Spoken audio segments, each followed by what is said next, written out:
guys, Doga with Danielle here. Happy Tuesday, I think we're on. I'm losing track of the days already. It's been such a busy week. Today I wanted to talk to you about yoga and food, hence why I'm in my kitchen. I just thought it'd be appropriate to chat about it here. And a belief that some people have with regards to yoga and vegetarianism, etc.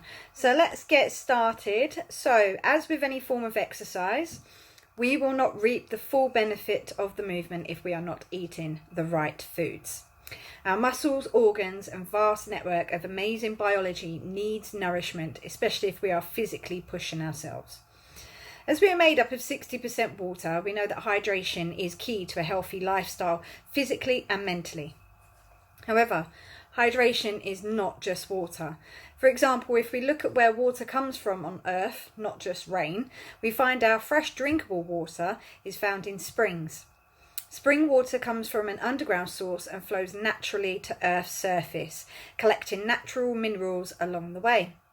It is the minerals and electrolytes that are completing the hydration process in us, whereas the fluidity, I'll say that again, the fluidity of the water is cleansing us and flushing out toxins from our system.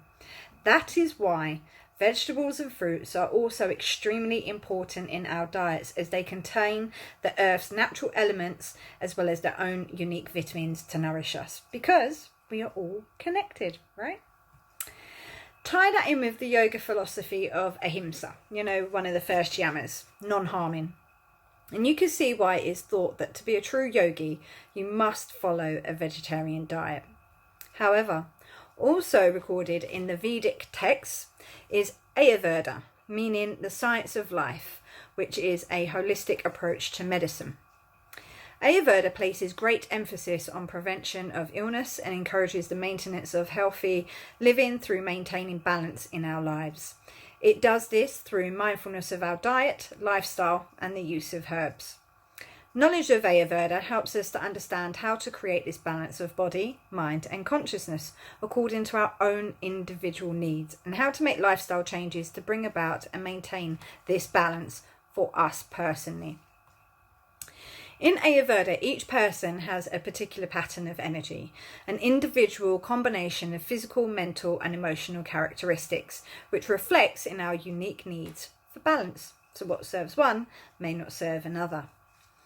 Many factors, both internal and external, act upon us to disturb this balance and are reflected as a change in our balanced state to an imbalanced one. A reflection of this can more often than not show in our food choices. Generally, we make poor food choices when we are out of sync with ourselves. So this can look like overeating and rubbish food, to also denying ourselves from food. Neither of these choices serve us. Then when we are feeling in alignment, we tend to make better food choices, sometimes causing us to yo-yo with our diets. Have a good day, have a bad day, not so great. We need to keep the consistency to maintain that balance. Balance is the natural order. Imbalance is disorder. Health is order. Dis-ease is disorder. Within the body, there is a constant interaction between order and disorder. When one understands the nature and structure of disorder, one can re-establish the order. To restore order, Ayurveda identifies 3 basic types of energies known as our doshas. These are known as Vata, Pitta, and Kapha. As we know, energy is required to create movement so that fluids and nutrients get to the cells, enabling the body to function. Energy is also required to metabolize the nutrients in the cells and is called for to lubricate and maintain the structure of the cell. Vata is the energy of movement. Pitta is the energy of digestion or metabolism. And Kapha, the energy of lubrication and structure. We all have the qualities of Vata, Pitta, and Kapha, but one is usually primary, one secondary, and the third is usually least prominent. The cause of disease in Ayurveda is viewed as a lack of correct cellular function due to an excess or deficiency of Vata, Pitta, or Kapha within our system. Disease can also be caused by the presence of toxins. These 3 doshas are thought to be reflective of the 5 great elements: space, air, fire, water, and earth.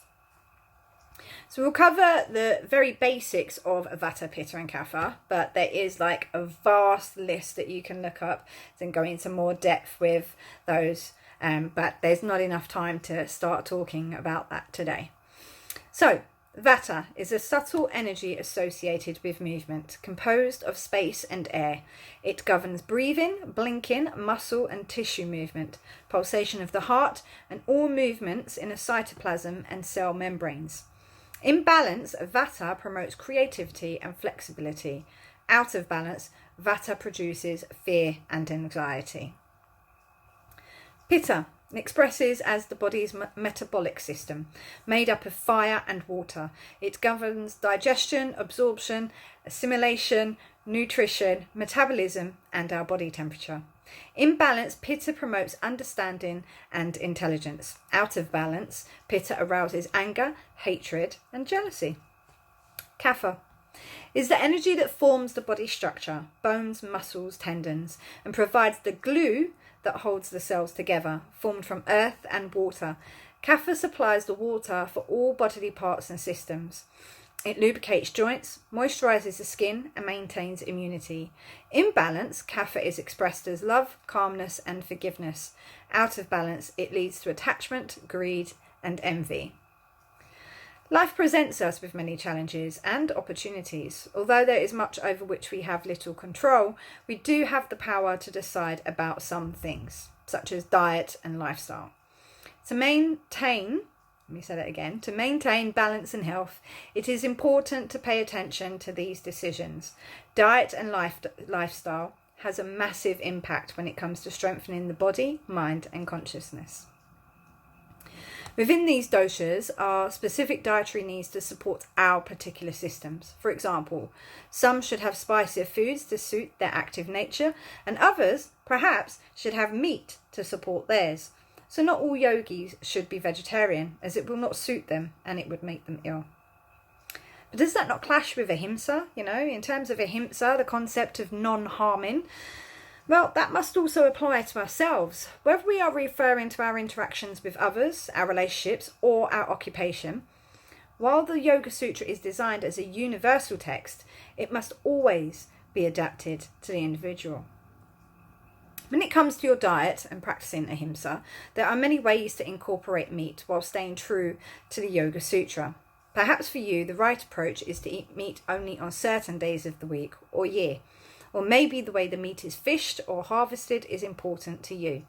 Or perhaps you will say a prayer of thanks to the animal that has given its life for your sustenance, nourishment, and enjoyment.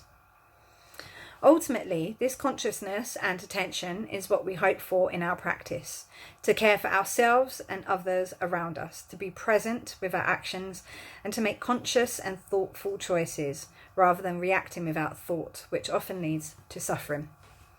If we are not practicing the principles outlined in the yamas with ourselves, how can we expect to authentically live them and direct them towards others? When we apply the yamas to ourselves as well as to others, we are taking the best possible care of ourselves and doing our own important work in this process of personal growth and transformation. For example, if someone makes their living fishing and they adhere firmly to the yamas without consideration for self, they would not be able to practice ahimsa truly unless they give up their occupation and hence harm the family or themselves by not being able to provide. Similarly, in the place where you live, fresh vegetables may not be available all year round, and it may be better for your health to supplement your diet with meat.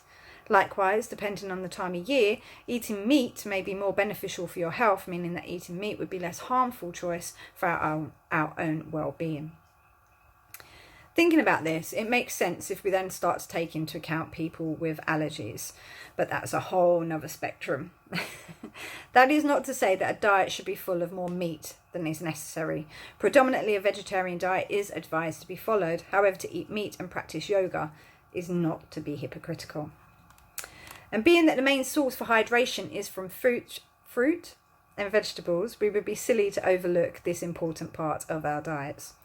Ayurveda also uses herbs and spices to prevent and treat illness. For example, I'm sure we are all aware of the many benefits of turmeric by now. Great for cleansing the liver, kidneys, and also inflammation. Ayurvedic medicine.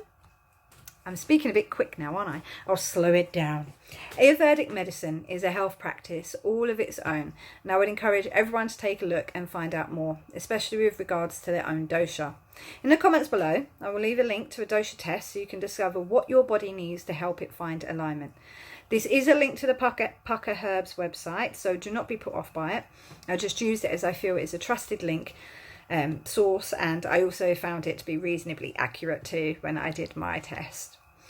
So hope you have found that interesting today, and thank you for joining me. Also, just a reminder, as soon as we're talking about food and vatas and pittas and kaphas, that the next season of the Superman fast is beginning again soon. So I would strongly recommend to hop on over to their Insta page to get involved. I'm a champion of the Superman fast, as you know, having took part in it myself and the benefits that it has brought me. So yes, strongly encouraging you to jump on over to @the Superman fast Insta page and find out more and try and get involved with this season coming soon. Okay, take care guys. Ciao for now.